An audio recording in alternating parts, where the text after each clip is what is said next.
Hi everyone, எல்லாரும் எப்படி இருக்கீங்க? எல்லாரும் நல்லா இருக்கீங்கன்னு நினைக்கிறேன். Welcome back to my channel.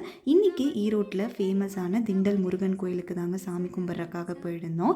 S, ஏஷியாலேயே பெரிய முருகன் சிலை அமைக்கப்படுறக்கான இடம் இங்கே கட்டிகிட்டு இருக்காங்க. வேலை ரொம்ப பரபரப்பாக போயிட்டு இருந்ததுங்க. காலையில் எழுந்து சீக்கிரம் கிளம்புன மாதிரி தாங்க இருந்தது. பட் ஆனால் எப்பயும் போல் லேட் ஆகிடுச்சு. நட சாத்திரக்கு ஒரு 15 மினிட்ஸுக்கு முன்னாடி தான் வேகமாக வந்து சாமி கும்பிட்டோம். பட் நல்லா திருப்தியாக சாமி கும்பிட்டு முடிச்சாச்சுங்க. கோயிலில் பார்த்தீங்கன்னா பயங்கர ரஷ்ஷாக இருந்தது இன்றைக்கி. பட் ஆனால் நாங்கள் நல்லா சாமி கும்பிட்டாச்சு.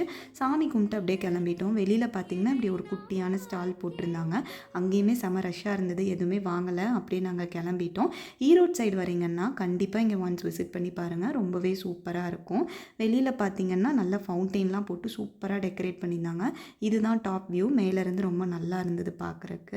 சாமி கும்பிட்டு அப்படியே கிளம்பிட்டோம். குழந்தைங்களுக்கு வெளியில் வந்தால் மட்டும் எப்படி எனர்ஜி வரும்னே தெரியல. பாப்பா அங்கேயும் இங்கேயும் ஓடி விளையாடிட்டு இருந்தாங்க, பிடிக்கவே முடியல. உங்கள் குழந்தைங்களும் இப்படி தானான்னு கமெண்ட்ஸில் ஷேர் பண்ணிக்கோங்க. சாமி கும்பிட்டு அப்படியே சாப்பிட்ற கிளம்பிட்டோம். மாமன் பிரியாணிக்கு தான் போயிடணும்.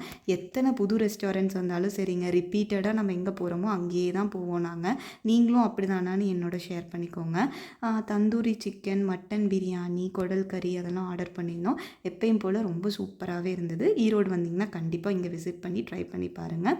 அங்கே கிறிஸ்மஸ்க்கெல்லாம் டெக்கரேட் பண்ணியிருந்தாங்க. அங்கெல்லாம் சாப்பிட்டு முடிச்சுட்டு ஒரு குட்டி ஷாப்பிங்கும் பண்ணிவிட்டு கிளம்பிட்டோம். தேங்க்யூ.